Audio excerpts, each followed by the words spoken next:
Hello, welcome back, Rockvalley. Here we go. I don't know if that worked at all for a stinger or whatever they call it. Never worked in any sort of AV field, so I don't know. I don't know the lingo. Here we are. I just hit that milestone there. 5,000 people in my big town. I'm gonna try to get up to 7,000 there. Get unique buildings and things. Just unlocked high density zoning, basically, and high density residential commercial zoning, and then office space. So gonna be using that pretty heavily, which kind of becomes an issue for traffic. I have so much room to work with, but I just kind of put everything in one spot, and I have major traffic problems later on,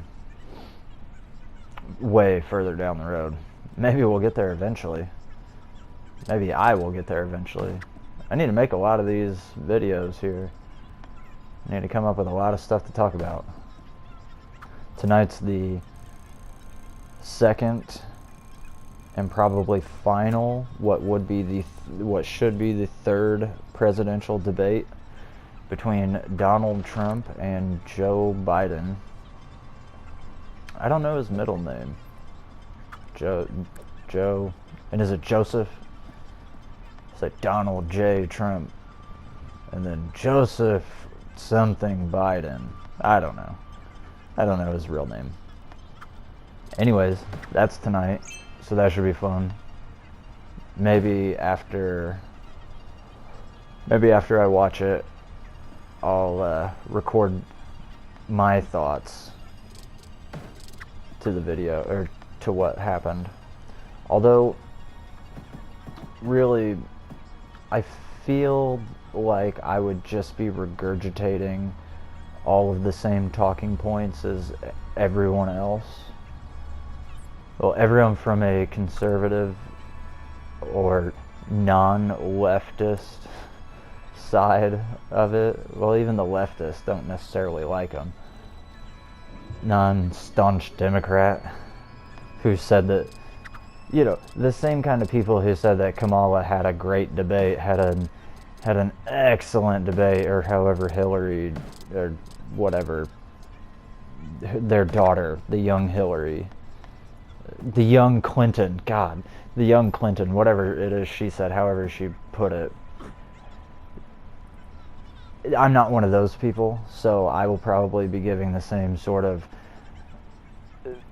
thing that you would hear from, the same sort of commentary you would hear from a Tim Pool or Steven Crowder, someone like that. The typical racist, Nazi, all that stuff. Maybe I shouldn't use those words if I want to monetize this, but I don't know.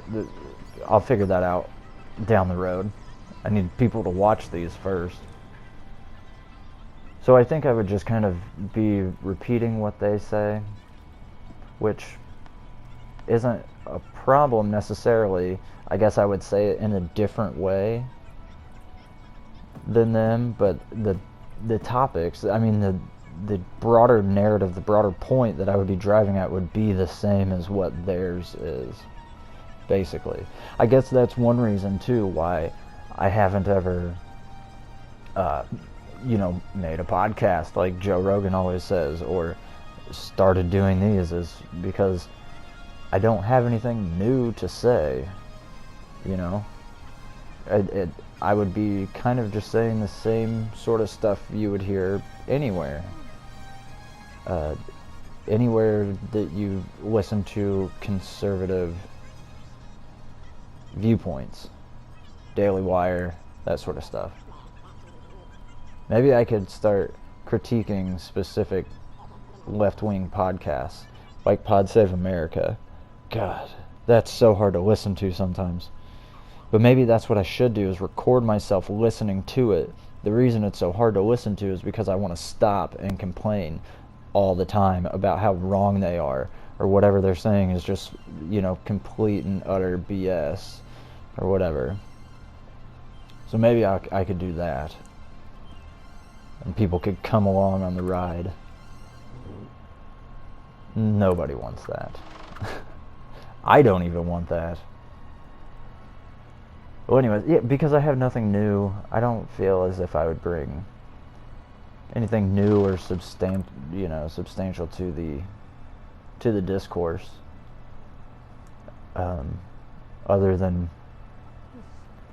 I don't know, like I've started writing my walk away story or whatever, but I mean, really, it's all the same. What am I going to say that's vastly different from Carolyn Borisenko or Tim Pool, or, and I feel like I'm probably more conservative than him, but I feel like I had something to talk about with him, but I can't remember at this point. Something kind of specific. I don't remember. Maybe I'll think of it later and bring it up. But so kind of going back to that, not having anything new to say. That was touched on in that part in Crime and Punishment that I've been reading. That was kind of part of it. They're talking about the main character and the detective are talking about a paper that the main character had written earlier, Raskolnikov had written a while ago before this. Anyways, they're talking, and he kind of, the point that he's getting at is that there are ordinary people and extraordinary people, and the extraordinary people are allowed to, skirt the rules, to strike. I think one of the examples he says is, like strike down 100 people in order to reach their goals, and that's okay because they are moving society forward and stuff. They're the progressives. But then the other people, and the one example that he uses is Napoleon.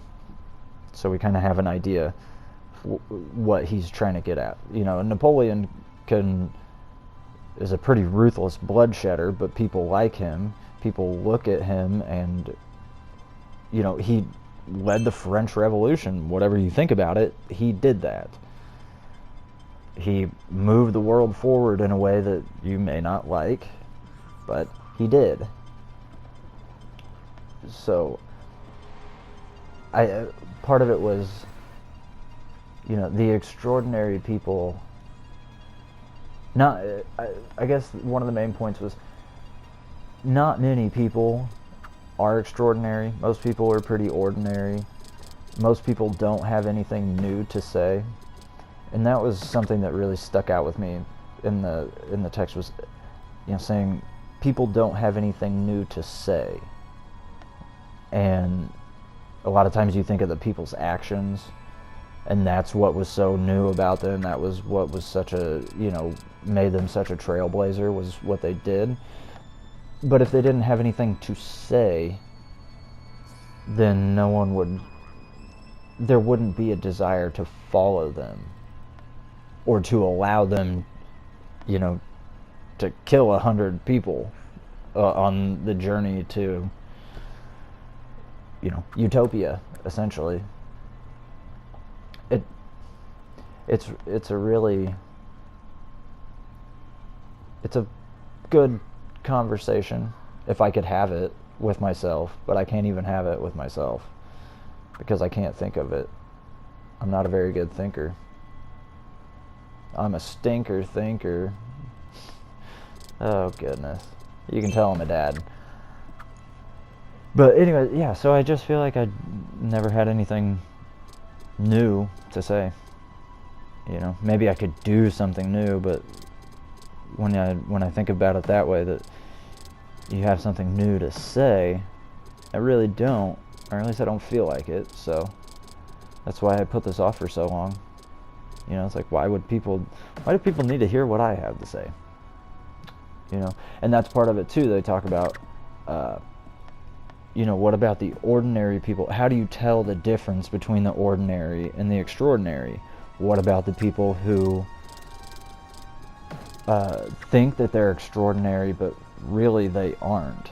Like, how do you tell the difference? And part of it had to do with society. The ordinary people are conservatives. That's one of the words they use, although it is translated from Russian, so it could be a little different. Oh gosh, we're at the end of the video. Maybe I'll touch on it next time. Like, subscribe, share, comment. I remembered the last one, which was, now I can't remember it though. Maybe I'll remember the next time. We'll see you then. I hope, and maybe, gosh, I'll think of that soon.